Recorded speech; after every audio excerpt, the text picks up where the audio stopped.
كلنا بنحب ناكل الرز والمكرونه والبطاطس والمخبوزات، بس عارفين ان ده من اكتر الحاجات السبب في زياده وزننا وارتفاع الجلوكوز وزياده الانسولين ومقاومه الانسولين وكل مشاكل الصحه دي. النهارده هقول لكم 5 طرق ازاي ناكل الحاجات دي كلها من غير ما نزيد في الوزن. هاي، انا دكتور امنيه غرياني، والنهارده هقول لكم على 5 تريكات ازاي ناكل النشويات من غير ما نتخن. وبجد اخر طريقه هتفاجئكم ازاي هي فعاله وحاجه كلنا بنعملها غلط. اول تip معانا وهي ان انا ما اكلش الكربوهيدرات لوحدها. لو انا هاكل كربوهيدرات يفضل ان انا اكل معاها حاجه فيها فايبرز او الياف عاليه، واكلها مع بروتين او دهون صحيه. يعني مثلا لو انا هاكل حاجه حلوه يفضل ان انا اكل قبلها مكسرات او اشرب معاها شاي اخضر علشان ده فيه الياف كتير قوي. او لو انا هاكل رز او بطاطس يفضل ان انا اكل قبلها طبق سلطه مثلا، علشان احنا اتفقنا ان الكربوهيدرات دي من اكتر الحاجات اللي بتعمل حاجه اسمها جلوكوز سبايك، بمعنى ان هي بترفع الجلوكوز في الدم بنسبه عاليه قوي ومفاجاه، فبالتالي بتعلي الانسولين برضو بنسبه عاليه ومفاجاه. وده السبب اصلا في مشاكل زياده الوزن ومقاومه الانسولين وامراض تانية كتير. لكن الدهون والبروتين بيخلي الجلوكوز يطلع بالتدريج، فبالتالي الانسولين بيطلع بالتدريج، فما بيحصلش منه المشاكل دي. علشان كده الطريقه دي بتفرق قوي ومش بتخلي الكربوهيدرات تعمل الجلوكوز سبايك دي، فبالتالي ما بتعملش زياده في الوزن زي لما بناكلها لوحدها. تاني تاب معانا ان احنا ناكل الكربوهيدرات اخر حاجه في الوجبه. مش بس نوع الاكل اللي احنا بناكله بيفرق في امتصاص الكربوهيدرات، لكن الترتيب بتاع الاكل كمان. يعني انا لو قدامي طبق فيه لحمه وفيه خضار وفيه رز، يفضل ان انا اكل الخضار الاول واللحمه بعدها وبعديها الرز، علشان ده بيخلي الجلوكوز برضو يطلع بالتدريج والانسولين يطلع بالتدريج، كاني بمهد للجسم ان انا هدخله اكل او هدخله حاجه بتعلي الجلوكوز مره واحده. فلما يجي ياكل الكربوهيدرات دي هتبتدي ان هي تطلع بالتدريج، فمش هتسبب المشاكل دي. عملوا دراسه على مجموعه من الناس واكلوهم نفس نوع الاكل 3 ايام ورا بعض بس بترتيب مختلف، ولقوا ان احسن ترتيب هو الخضار الاول وبعدين البروتين وبعد كده النشويات. انا شخص بحب ان انا اكل الحاجات كلها مع بعض، برضو دي بتبقى اخف شويه من ان انا ابدا بالكربوهيدرات، بس احسن طريقه ان انا اكل الكربوهيدرات اخر حاجه.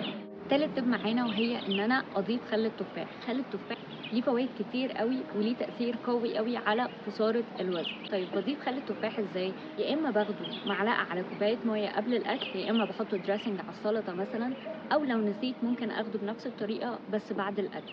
لكن احسن تاثير ليه هو ان انا اخده قبل الوجبات.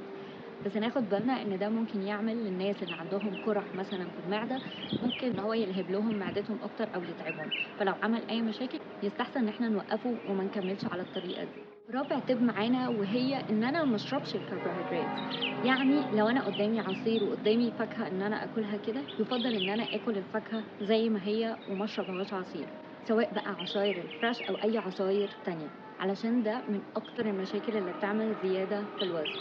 فيفضل ان انا اكل الفاكهه احسن من ان انا اشربها عصير. خامس تب معانا ودي بجد من اهم التبس اللي احنا ممكن ان احنا نمشي عليها. انا عارفه ان احنا كلنا بنحب ناكل الرز والبطاطس وهي لسه معموله وسخنه نار، بس ده بجد بيعمل كارثه في الجلوكوز والانسولين.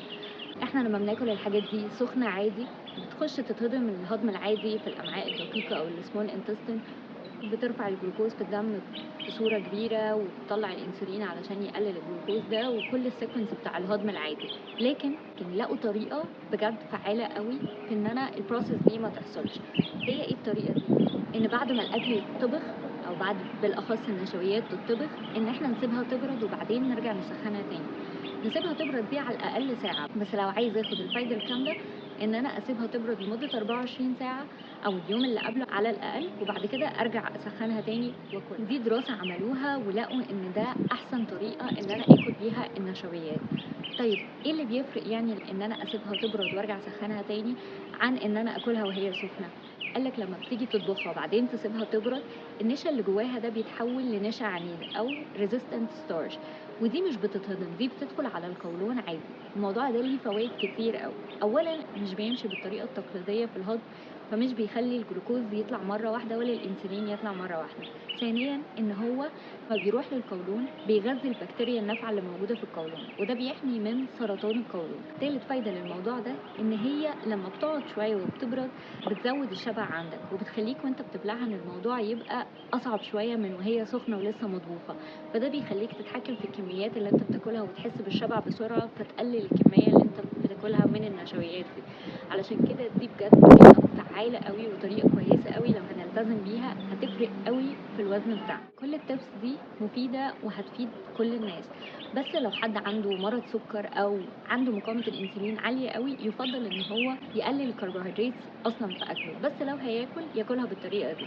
ولو اي شخص هيلثي عادي وما عندوش اي مشاكل في صحته، لو هياكل الكربوهيدرات برضو يفضل ان هو ياكلها بالطرق دي علشان يتفادى المشاكل اللي بتحصل من ارتفاع الجلوكوز في الدم، فبالتالي يتفادى زيادة الوزن ومشاكل الصحة عامة. لو عجبكم الفيديو بليز لايك شير اند سبسكرايب.